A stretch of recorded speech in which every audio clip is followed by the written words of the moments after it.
സൃഷ്ടാവായ ദൈവത്തിൻ്റെ അതിധന്യമായ നാമം വാഴ്ത്തപ്പെടുമാറാകട്ടെ. ശിഷ്യനും ജീവിതവും എന്ന വിഷയത്തോടുള്ള ബന്ധത്തിൽ ക്രൂശെടുത്ത് അനുഗമിക്കുക, അതാണ് ഇവിടെ നമ്മൾ ചിന്തിക്കുന്നത്.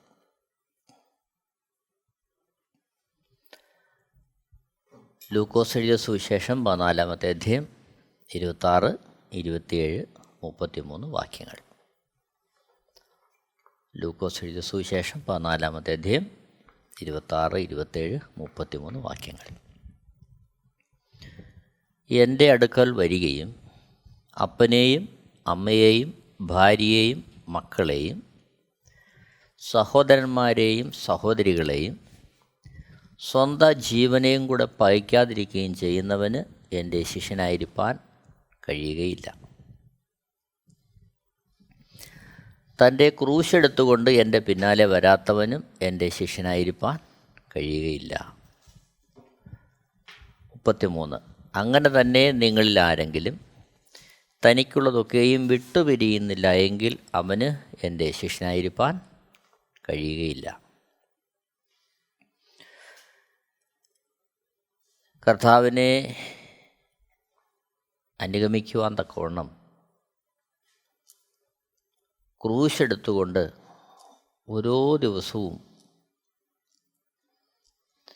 കർത്താവിൻ്റെ ഇഷ്ടം ചെയ്യുവാൻ തക്കവണ്ണം സമർപ്പിക്കപ്പെട്ട ഒരുവൻ അവൻ്റെ അവസ്ഥയെ പുതിയ മനുഷ്യൻ എന്നാണ് വിശുദ്ധ വേദപുസ്തകം രേഖപ്പെടുത്തുന്നത്. പുതിയ മനുഷ്യൻ. നോക്കണം,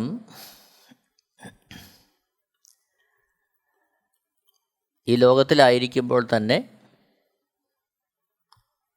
ലോകത്തിനോട് അനുരൂപമാകുവാനുള്ള എല്ലാ വാഞ്ഛകളെയും ക്രിസ്തുവിൻ്റെ സ്നേഹത്തിൽ ഉപേക്ഷിച്ചിട്ട് ദൈവത്തിൻ്റെ സമ്പൂർണ്ണ ഹിതത്തിനായി തന്നെ ഏൽപ്പിക്കുന്ന അവസ്ഥ, അതാണ് പുതിയ മനുഷ്യൻ്റെ മനോഭാവം. ആ പുതിയ മനുഷ്യൻ ജയത്തോടെ എങ്ങനെയാണ് നിലകൊള്ളുന്നത്? ഓരോ ദിവസവും ഓരോ നിമിഷവും എങ്ങനെ ക്രിസ്തുവിനുള്ള ജയം അവൻ തൻ്റെ ജീവിതത്തിൽ വെളിപ്പെടുത്തുന്നു? വെളിപ്പാട് പുസ്തകം 12-ാമത്തെ അധ്യായം 10-11 വാക്യങ്ങൾ. വെളിപ്പാട് പുസ്തകം 12-ാമത്തെ അധ്യായം 10-11. അപ്പോൾ ഞാൻ സ്വർഗത്തിലൊരു മഹാശബ്ദം പറഞ്ഞു കേട്ടത്, ഇപ്പോൾ നമ്മുടെ ദൈവത്തിൻ്റെ രക്ഷയും ശക്തിയും രാജ്യവും അവൻ്റെ ക്രിസ്തുവിൻ്റെ ആധിപത്യവും തുടങ്ങിയിരിക്കുന്നു. നമ്മുടെ സഹോദരന്മാരെ രാപ്പകൽ ദൈവസന്നിധിയിൽ കുറ്റം ചുമത്തുന്ന അപവാദിയെ തള്ളിയിട്ട് കളഞ്ഞുവല്ലോ. 11-ാമത്തെ വാക്യം.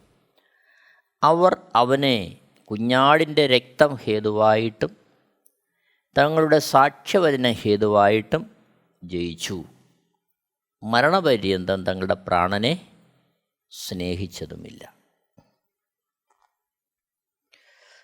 എങ്ങനെയാണ് നിരന്തരം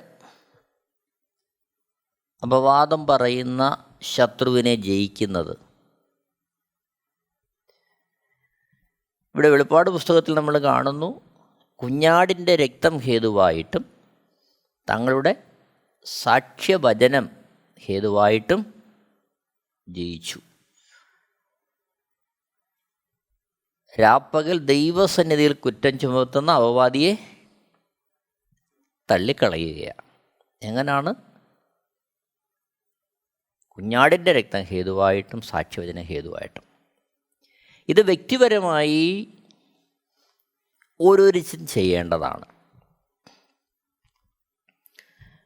വെളിപ്പാട് പുസ്തകത്തിൽ ഇത് എഴുതുമ്പോൾ തന്നെ ഈ ഭൂമിയിൽ കർത്താവിന് വേണ്ടി ജീവിക്കുന്ന ഓരോ ഭക്തനും പുതിയ മനുഷ്യൻ്റെ അനുഭവത്തിൽ നിലകൊള്ളേണ്ടതിന് ശത്രുവിനെ ജയിക്കുവാൻ എങ്ങനെ സാധിക്കുമെന്നുള്ളതാണ് ഇവിടെ രേഖപ്പെടുത്തുന്നത്. അവരുടെ പ്രാപ്തി കൊണ്ടല്ല, യാതൊരു മഹിമയും കൊണ്ടല്ല, മറിച്ച് കുഞ്ഞാടിൻ്റെ രക്തം നിമിത്തവും സാക്ഷ്യവചനം കൊണ്ട് അവരെന്ത് ചെയ്യുക? ജയിക്കുകയാണ്. അത്തരത്തിൽ അപവാദിയെ ജയിക്കുവാൻ ആവശ്യമായ സമർപ്പണം മരണപര്യന്തം തങ്ങളുടെ പ്രാണനെ സ്നേഹിച്ചതുമില്ല. അതായത് തങ്ങളുടെ പ്രാണനേക്കാൾ അധികം കർത്താവിനെ സ്നേഹിച്ചു. അത് നിമിത്തമാണ് രക്തം ഹേതുവായിട്ടും സാക്ഷ്യവചന ഹേതുവായിട്ടും ജയിക്കാൻ സാധിക്കുന്നത്. ഇതെങ്ങനെയാണ് ഇതിൻ്റെ പ്രായോഗികമായ തലം? എങ്ങനെ ഇത് നമ്മുടെ ജീവിതത്തിൽ പ്രായമാക്കാൻ കഴിയും? യാക്കോബ് എഴുതിയ ലേഖനം 4-ാമത്തെ അധ്യായം അതിൻ്റെ 4 മുതലുള്ള വാക്യങ്ങൾ. യാക്കോബ് എഴുതിയ ലേഖനം 4-ാമത്തെ അധ്യായം 4 മുതലുള്ള വാക്യങ്ങൾ. അവിടെ 4-ാമത്തെ വാക്യത്തിൽ നമ്മൾ കാണുന്നു, യാക്കോബ് 4:4, ലോകസ്നേഹം ദൈവത്തോട് ശത്രുത്വമാകുന്നു എന്ന് നിങ്ങൾ അറിയുന്നില്ലയോ? ആകയാൽ ലോകത്തിൻ്റെ സ്നേഹിതനാകുവാൻ ഇച്ഛിക്കുന്നവനെല്ലാം ദൈവത്തിൻ്റെ ശത്രുവായി തീരുന്നു.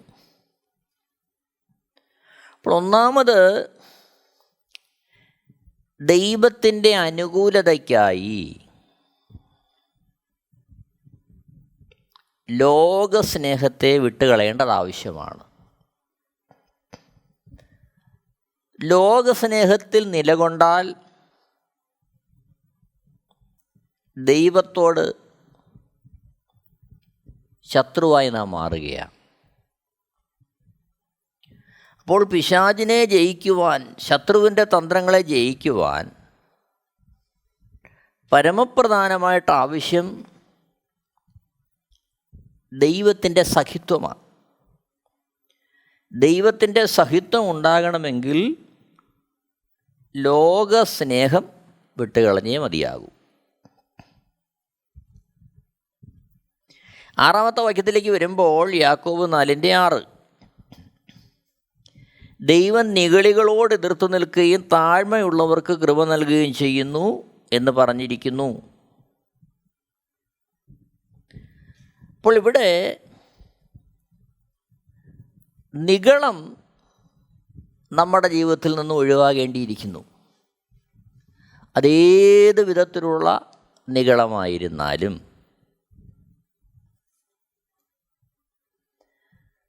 നിഗളം നമ്മുടെ ജീവിതത്തിലുണ്ടെങ്കിൽ ദൈവം നമ്മളെ എതിർക്കുന്നതിന് അത് കാരണമായിത്തീരും. താഴ്മയുള്ളവർക്ക് കൃപ നൽകുന്നു. അപ്പോൾ താഴ്മയുള്ളവരായി തീരുക.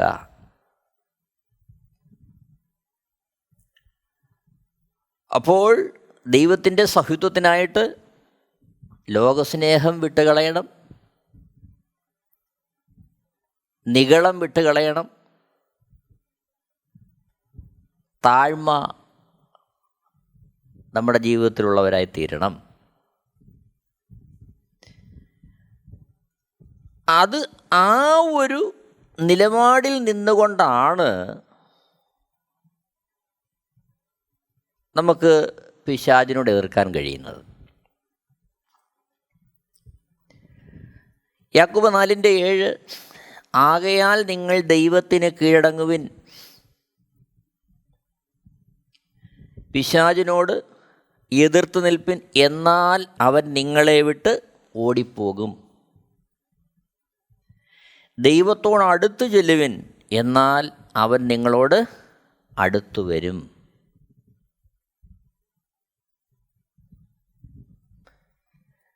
വീണ്ടും വായിക്കുമ്പോൾ യാക്കോബ് 4:10, കർത്താവിൻ്റെ സന്നിധിയിൽ താഴുവിൻ, എന്നാൽ അവൻ നിങ്ങളെ ഉയർത്തും. അപ്പോൾ ഇവിടെ പിശാചിനെ എതിർത്ത് നിൽക്കുവാനും ജയിക്കുവാനും ലോകസ്നേഹം നമ്മൾ വിട്ടുകളയണം, നിഗളത്തെ വിട്ടുകളയണം, താഴ്മയുള്ളവരായിരിക്കണം. ശേഷം എന്ത് ചെയ്യണം? ദൈവത്തോടടുത്ത് ചെല്ലണം. അപ്പോൾ ദൈവത്തോടടുത്ത് ചെല്ലുമ്പോൾ ദൈവം നമ്മളോടടുത്ത് വരും. അത് നിമിത്തം മാത്രമേ പിശാചിനോട് എതിർത്ത് നിൽക്കാൻ കഴിയൂ. നമ്മുടെ ശക്തി കൊണ്ടോ കഴിവ് കൊണ്ടോ യാതൊരു പ്രാഗൽഭ്യം കൊണ്ടോ നമുക്ക് പിശാചിനെ എതിർക്കാൻ കഴിയില്ല. ദൈവത്തോടടുത്ത് ചെല്ലുമ്പോൾ ദൈവം നമ്മളോടടുത്ത് വരും. ദൈവം നമ്മളോടടുത്ത് വരുമ്പോൾ പിശാച് നമ്മളെ വിട്ട് ഓടിപ്പോകും. അപ്പോൾ ദൈവസന്നിധിയിലേക്ക് അടുത്ത് ചെല്ലുവാൻ എങ്ങനെ നമുക്ക് സാധിക്കും? നമ്മുടെ കഴിവുകൊണ്ട് സാധിക്കുമോ? ഇല്ല.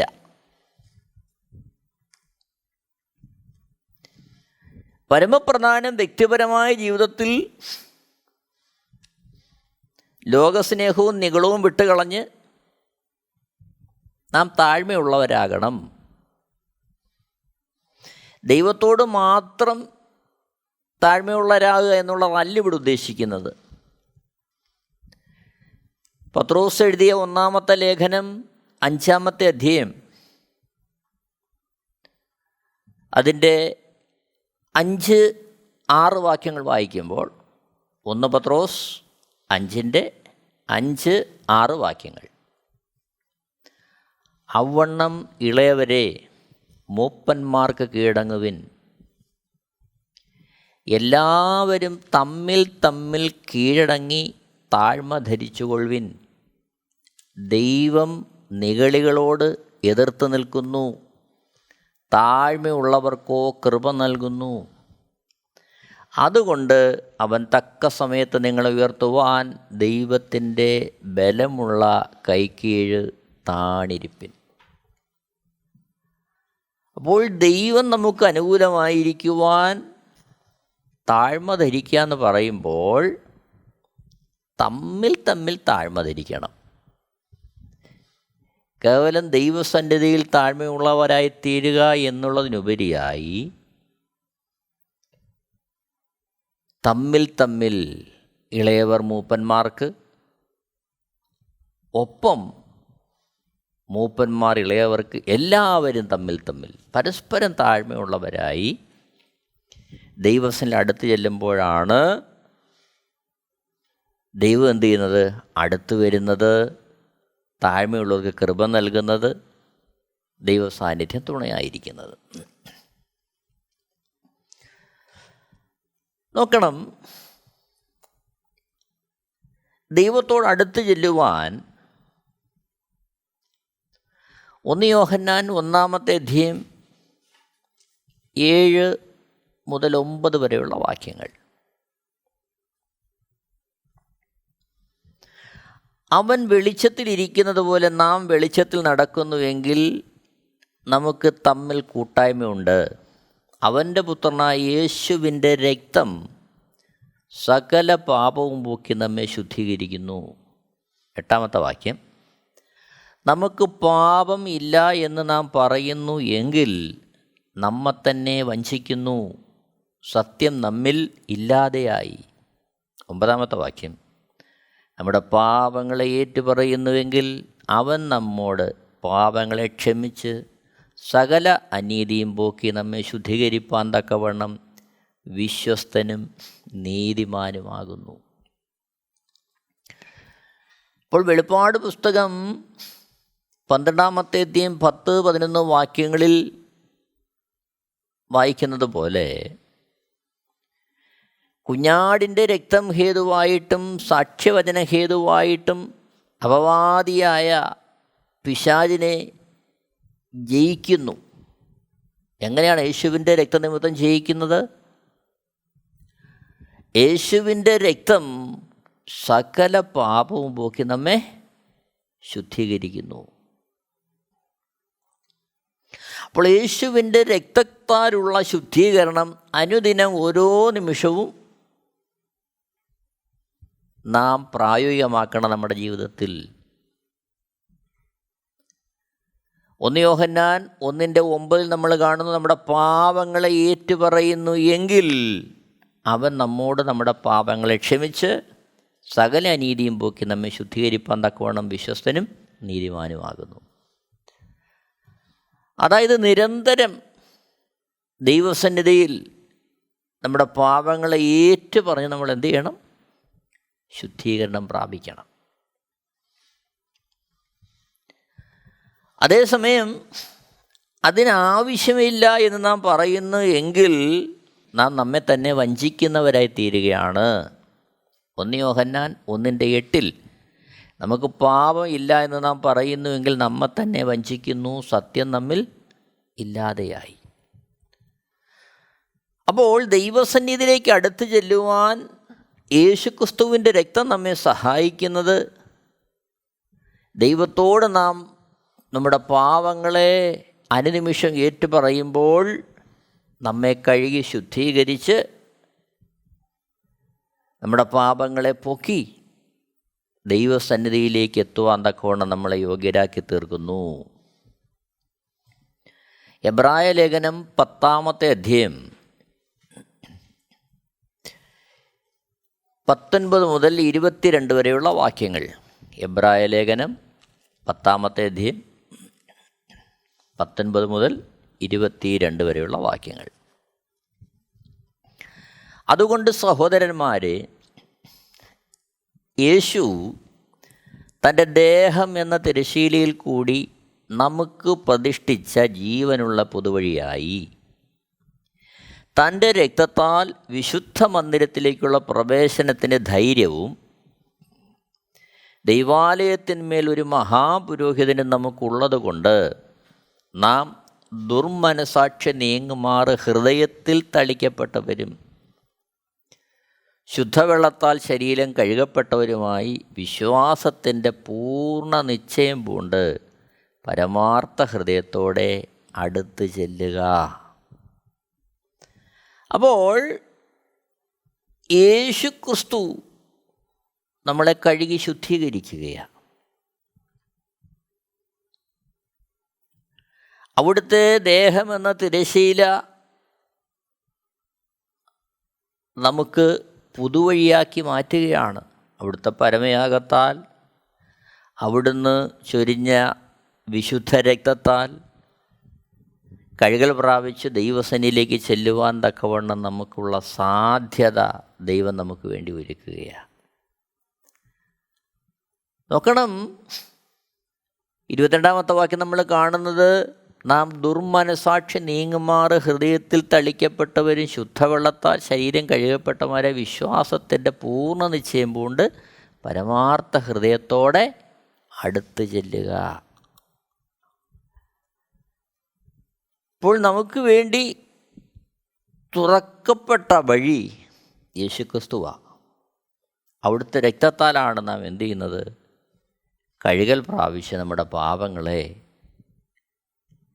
മോചനം ലഭിച്ച് ദൈവത്തിൻ്റെ സന്നിധിയിലേക്ക് അടുത്ത് ചെല്ലുന്നത്. അപ്പോൾ അതിൻ്റെ പ്രാരംഭഘട്ടമാണ്.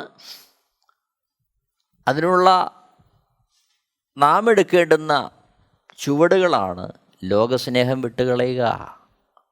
അവിടെ ദൈവത്തിൻ്റെ ശത്രുത ഇല്ലാതാകും നമ്മളോട്. നിഗളം വിട്ടുകളയുക, തമ്മിൽ തമ്മിൽ താഴ്മ ധരിക്കുക, ദൈവത്തിൻ്റെ മുമ്പാകെ താഴ്മയുള്ളവരായി തീരുക. ശേഷം നമ്മുടെ പാപങ്ങളെ ഏറ്റുപറഞ്ഞ് അവിടുത്തെ രക്തത്താൽ കഴുകൽ പ്രാപിക്കുക, ദൈവസന്നിധിയിലേക്ക് അടുത്ത് ചെല്ലുക. നോക്കണം, അപവാദിയെ ജയിക്കുന്നത് വെളിപ്പാട് പുസ്തകം 12:11 അവർ അവനെ കുഞ്ഞാടിൻ്റെ രക്തം ഹേതുവായിട്ടും തങ്ങളുടെ സാക്ഷ്യവചന ഹേതുവായിട്ടും ജയിച്ചു. അപ്പോൾ രക്തം ഹേതുവായിട്ട് ജയിക്കുന്നു. ദൈവത്തിൻ്റെ ഭാഗത്തു നിന്ന് നമുക്ക് വേണ്ടി ഒരുക്കുന്നതാണ് കുഞ്ഞാടിൻ്റെ രക്തം. എന്നാൽ അത് പ്രായോഗിക തലത്തിൽ ആ കുഞ്ഞാടിൻ്റെ രക്തം നിമിത്തം നമുക്കുണ്ടാകേണ്ടുന്ന അനുഭവം നാം സാക്ഷ്യവചനം നിമിത്തം ജയിക്കുകയാണ്. അപ്പോൾ നമുക്ക് വേണ്ടി നൽകപ്പെട്ട കുഞ്ഞാടിൻ്റെ രക്തത്തെ നമ്മുടെ ജീവിതത്തിൽ പ്രായോഗികമായി ഉപയോഗിക്കുമ്പോൾ നമുക്ക് സാക്ഷ്യവചനം ഉണ്ടാകും. ആ സാക്ഷ്യവചനം പിശാചിനെ ജയിക്കുവാൻ നമുക്ക് പ്രാപ്തി തരുന്നതാണ്. ഇവിടെ പറയുന്ന സാക്ഷ്യവചനം നാം നമ്മുടെ ജീവിതത്തിൽ നിരന്തരം ദൈവം ചെയ്യുന്ന നല്ല കാര്യങ്ങളെ ഘോഷിക്കുന്നത് അല്ല, മറിച്ച് ഇവിടെ പറയുന്ന സാക്ഷ്യവചനം സുവിശേഷ ഘോഷണമാണ്. അപ്പോസ്തലപ്രവൃത്തികൾ 1-ാമത്തെ അധ്യായം 8-ാമത്തെ വാക്യവും 22-ാമത്തെ വാക്യവും. അപ്പോസ്തലപ്രവൃത്തികൾ 1-ാമത്തെ അധ്യായം 8-ാമത്തെ വാക്യം. എന്നാൽ പരിശുദ്ധാത്മാവ് നിങ്ങളുടെ മേൽ വരുമ്പോൾ നിങ്ങൾ ശക്തി ലഭിച്ചിട്ട് യെരുശലേമിലും യഹൂദിയയിൽ എല്ലായിടത്തും ശമര്യയിലും ഭൂമിയുടെ അറ്റത്തോളവും എൻ്റെ സാക്ഷികളാകും എന്ന് പറഞ്ഞു. അപ്പോൾ യേശുക്രിസ്തുവിൻ്റെ സാക്ഷികളാകുകയാണ് പരിശുദ്ധാത്മാവിൻ്റെ ശക്തി ലഭിച്ചിട്ട്. അപ്പോൾ എങ്ങനെയാണ് യേശുവിൻ്റെ സാക്ഷികളാകുന്നത്? 22-ാമത്തെ വാക്യം, അപ്പോസ്തലപ്രവൃത്തികൾ 1:22. ഞങ്ങളോടുകൂടെ നടന്ന പുരുഷന്മാരിൽ ഒരുത്തൻ ഞങ്ങളോടുകൂടെ അവൻ്റെ പുനരുത്ഥാനത്തിന് സാക്ഷിയായിത്തീരണം. അപ്പോൾ സാക്ഷി എന്ന് പറയുമ്പോൾ എന്താണ് സാക്ഷ്യവചനം? കുഞ്ഞാടിൻ്റെ പുനരുത്ഥാനം, യേശുക്രിസ്തുവിൻ്റെ പുനരുത്ഥാനത്തിന് സാക്ഷ്യം പറയണം. അപ്പോസ്തലപ്രവൃത്തികൾ 4-ാമത്തെ അധ്യായം 33-ാമത്തെ വാക്യത്തിൽ, അപ്പോസ്തലപ്രവൃത്തികൾ 4-ാമത്തെ അധ്യായം 33-ാമത്തെ വാക്യം. അപ്പോസ്തലന്മാർ മഹാശക്തിയോടെ കർത്താവായ യേശുവിൻ്റെ പുനരുത്ഥാനത്തിന് സാക്ഷ്യം പറഞ്ഞു വന്നു. എല്ലാവർക്കും ധാരാളം കൃപ ലഭിച്ചിരുന്നു. അപ്പോൾ എന്താണ് സാക്ഷ്യം? സാക്ഷ്യവചനം കർത്താവായ യേശുക്രിസ്തുവിൻ്റെ പുനരുത്ഥാനത്തിന് സാക്ഷ്യം പറയുക. യഥാർത്ഥത്തിൽ അപ്പോസ്തലന്മാർ സാക്ഷ്യം പറഞ്ഞത് യേശുക്രിസ്തുവിൻ്റെ പുനരുത്ഥാനത്തിനാണ് സാക്ഷ്യം പറഞ്ഞത്. അപ്പോസ്തലപ്രവൃത്തി ഉടനീളം നമ്മൾ കാണുന്നത് മാനവകുലത്തിൻ്റെ പാപത്തിന് വേണ്ടി പരമയാഗമായി തീർന്ന യേശുക്രിസ്തുവിൻ്റെ മരണ അടക്ക പുനരുത്ഥാനമാണ് അപ്പോസ്തലന്മാരുടെ സാക്ഷ്യം.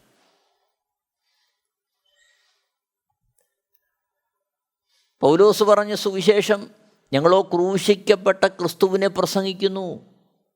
അതാണ് പ്രസംഗ വിഷയം.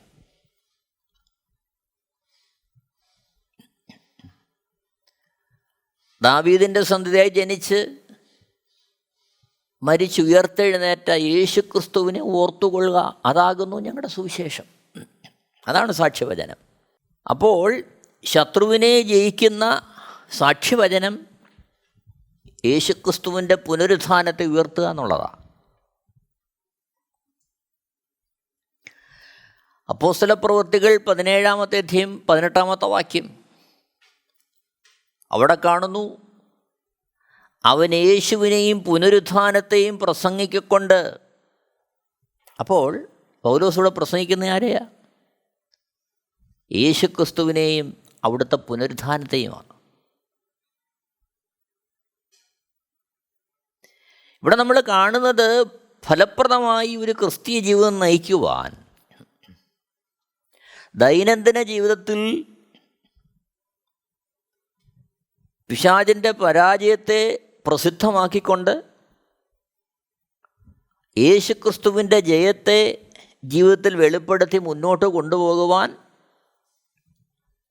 സാധ്യമാകുന്നത് യേശുക്രിസ്തുവിൻ്റെ രക്തം ഹേതുവായും സാക്ഷ്യവചനം ഹേതുവായുമാണ്. അതാണ് നമ്മുടെ ദൗത്യം. നാൾതോറും യേശുക്രിസ്തുവിൻ്റെ രക്തത്താൽ പാപങ്ങളെ കഴുകി ദൈവസന്നിധിയിൽ അടുത്ത് ചെല്ലുക.